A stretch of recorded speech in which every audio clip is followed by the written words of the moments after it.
This show brought to you by Read the Play, Promoted Trophy and Clothing Company, Kempe International, De Grande Cycle and Sport. Good morning as we continue our Geelong Junior Football and Netball show. Yes, it's time for a catch-up with one of the personalities around our great area of Geelong concerning Read the Play and his involvement in this case. It's a very warm welcome this morning to a gentleman, well, he's got a mixed bag of involvement, but I think officially Commissioner from Football Geelong, Matt Clay. Good morning, Matt, and welcome. G'day, Rollo. It's good to be here. Now, Matt, as I said, you've got a mixed involvement because you've got a couple of sons that actually play for the Belmont Lions in the Geelong and District Football League.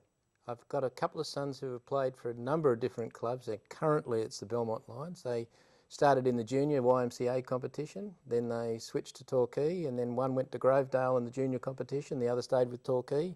Then they went to Belmont Lions, then they went down to Simpson, and now they've come back to Belmont Lions again. So they're proverbial journeymen of football. And we travel along behind them. And that is exactly why we're talking with Matt, one of the main basic reasons we're talking with Matt Clay this morning, because as a parent and now as a commissioner, administrator with Football Geelong, Matt, you've travelled the full spectrum of junior football and netball. You now, as a commissioner, for instance, are a regular visitor to junior football and netball games of a Saturday morning. I really enjoy it too, and I go out there on a Saturday morning. I take you come along with us as well, and I meet a few of the personalities, Ian Coles and Kevin Kane, etc., at the footy, and talk to the various people down there. But it's very, very enjoyable to go out and see the junior football and see what's happening and meet the various people around the various grounds. Matt, throughout your parenting period with your own family, how important has the involvement in junior sport, in particular junior football, been to your boys and your family? Well, I mean, I was listening to the radio this morning, and obesity is one thing, team spirit and working with other people is another, and I believe junior sport, particularly team sport like Australian rules football and netball, are the areas where young people can get together, use some of their energy and work together and build a program over a period of 12 months and get some results. And it's a great feeling when a team is successful, but it's also a good feeling when that team puts in and they know they've done their best. And back from your early involvement, both as a player yourself and through then as a parent, to see your boys out playing junior football, we've seen a changing of the spectrum in relation to the way society looks at sporting clubs.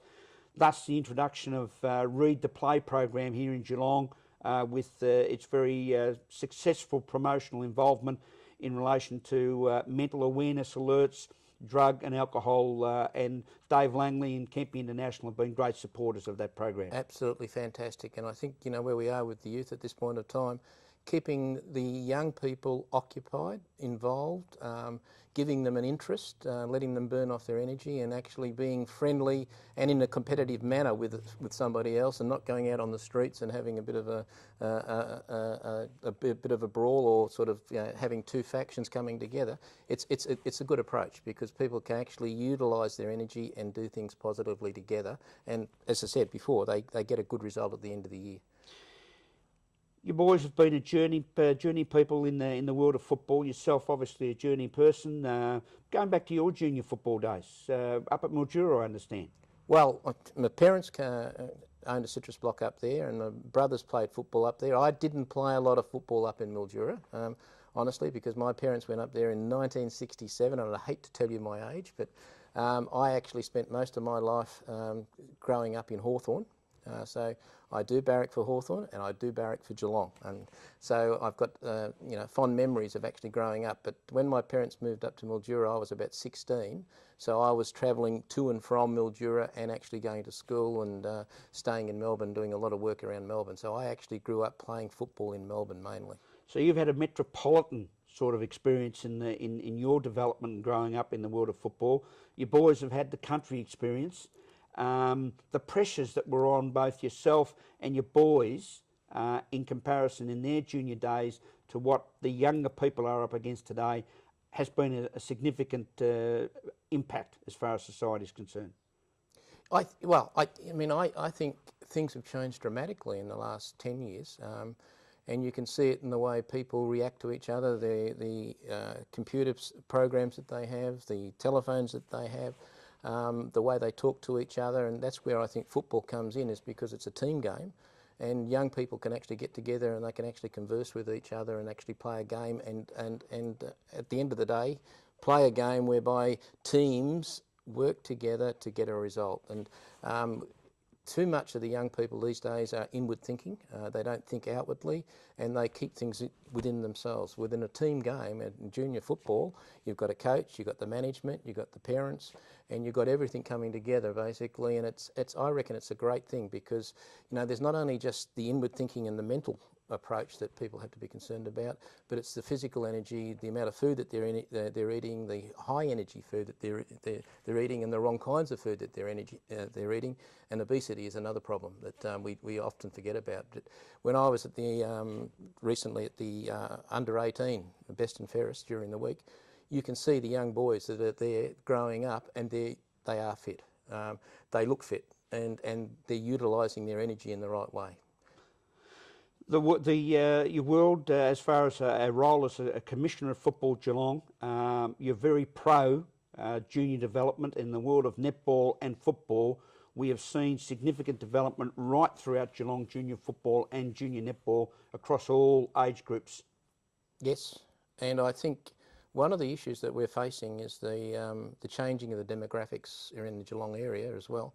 And you can see the growth corridors that exist around Geelong, and you can see that junior football and Australian rules I'm interested in, but I think soccer will also have some involvement in the years ahead as well. Netball's another, but youth will go out to those growth areas, and we will need to expand, enlarge, and have a lot bigger competitions. And the only way we're actually going to solve these problems is work together and make certain that we have a competition that people can grow into. So to me, it's a division type approach where you have different grades, and you really encourage sort of relegation between clubs, etc., and involvement between different levels of football as well. Our special guest this morning on the Geelong Junior Football and Netball program, Commissioner Matt Clay from Football Geelong, also a parent of junior footballers and now senior footballers playing with the Belmont Lions. Don't forget, read the play. If you've got a problem in the area of mental awareness, alcohol or drugs, you've got a mentor within your club. Talk to somebody about it. Don't hold it inside. Read the play. This show brought to you by Read the Play, Promoted Trophy and Clothing Company, Kempe International, De Grande Cycle and Sport.